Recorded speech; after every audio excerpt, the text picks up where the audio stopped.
long should we live? I know for a lot of you this question has never come across your mind because we don't think we can change how long we live. But what if we can? Would we even want to? What impacts would this have on our world? Let's imagine two people, person A and person B. Person A is a woman in her 50s. She's taking a mix of some life-extending drugs and hormone therapies such as Vagifem, Estroderm, and Limacycline. These maintain her bone density, hormone levels, and even her skin. She's physically active, mentally sharp, and statistically, she might live into her 90s, maybe even longer if new life-extending drugs continue developing. Person B, on the other hand, go on to live a normal lifestyle. They go to a couple of doctor's appointments yearly but aren't necessarily doing anything to extend their life. Here's where it gets interesting. If both of these people live in the same society, how does that affect the system? Let's tell their stories a little differently. At age 50, both are still working. They feel good, maybe even in their prime. As I mentioned earlier, person A has already started taking her life-extending medications. She's planning on living another 40 to 50 years. Person B is saving for retirement, maybe only expecting 25 to 30 years. Their goals, pretty similar: family, freedom, and travel. But person A is thinking long-term. Maybe she'll change careers, start a side business, while person B is just saving for retirement. Age 60, the first signs of difference start to show. Person A is still sharp, energetic, and her biomarkers look like someone from their early 50s. She's just taken up hiking. Person B is starting to slow down. A few aches, maybe some early signs of chronic conditions. It's not bad, it's just a different pace. Person A considers taking more medications, while person B wonders how long they can keep working for. Age 70. This is where the gap really widens. Person A looks 60, acts like it, maybe even dates. Person B is facing regular hospital appointments and needs help with day-to-day tasks. Emotionally, person A feels hopeful, while person B feels frustrated, maybe even left out. Ages 80 to 90. Person A is volunteering and is still active in the community. Her peers are starting to pass away, but she's still going strong, thanks to a mixture of privilege, medication, and science. Person B is nearing the end, stuck in a care home with many people assisting them with simplistic tasks and their families preparing for their passing. Age 100 plus. By now, person A has outlived what we used to consider a full human life. But person A is not just a symbol of longevity. She represents a future that forces us to ask, are we ready to live that long?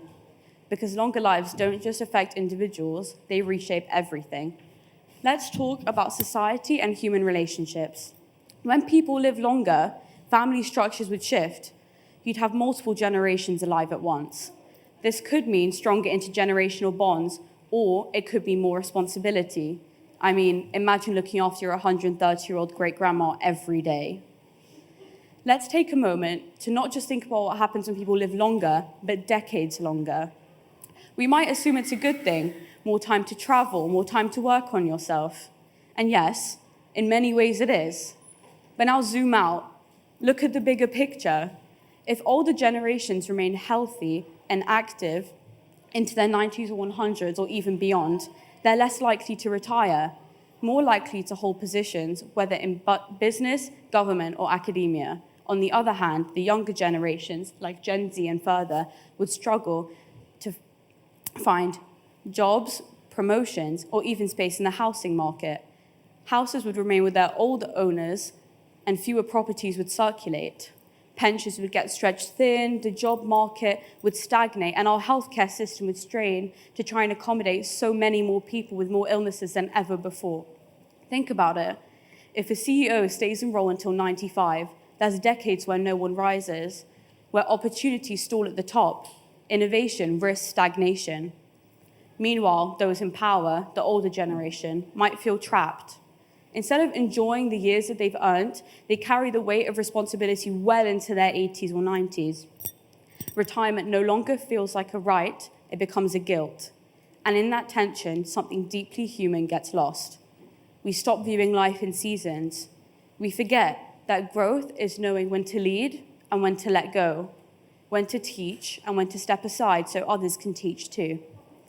If a professor teaches until 90, when does a new voice get a chance?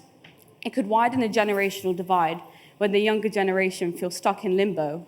Young generations full of fresh ideas, new perspectives, get left in the wings, not because they're unqualified, because there's simply no space for them to step into. That's just the economical layer. There's a psychological one too. Imagine growing up knowing that the peak of your life won't come until 70 or 80. What type of anxiety does that cause? What kind of motivation does that give you? It's not just a question of biology, it's a question of balance. We often talk about aging in terms of the body, wrinkling skin, decline in strength, and a slowing metabolism. But what about our mind, the soul? This is the part of the story that often does not get talked about, the identity crisis that comes with living a longer life. The psychological weight of outliving your purpose, your role, and your family and peers. We tie so much of our identity to milestones, graduating, getting your first job, having your first grandbaby. But what happens when life stretches decades beyond those milestones? Psychologists talk about something called generativity versus stagnation. This is the idea that as we age, we need to feel like we're contributing, giving back in some way. This could create similar issues to the societal impact of living longer. So while science races ahead with life-extending drugs, we need to take a step back and think about what living actually means to us. And my biggest question for you all is, do we still cherish our days the same way? So what does this teach us? We follow two very different lives, one extended by science and one lived out by nature. But the goal of this talk isn't to tell you which life was better. The truth is, neither person A nor person B won. They just walked very different paths. What matters is how they lived, not how long. You don't need life-extending drugs or therapies to make today count. You don't need to wait until science catches up to live like life matters. Whether you live for 70 years or 170, what makes life valuable is what you do with the time you're already given. Without death, urgency fades. Without urgency, do we chase our dreams the same way? Imagine knowing you had 300 years to live. Would you still fight for your career in your 20s? Would love feel like a bookmark in a never-ending story? Would you still take risks? Think of a sunset, a song, a perfect summer's evening on the beach. They don't last forever, but that's what makes them precious. If science gives us longer lives, we should use that gift with responsibility, purpose, and care. But until then, maybe the next thing we can do is make every minute truly feel longer by being truly present in the moment. Thank you.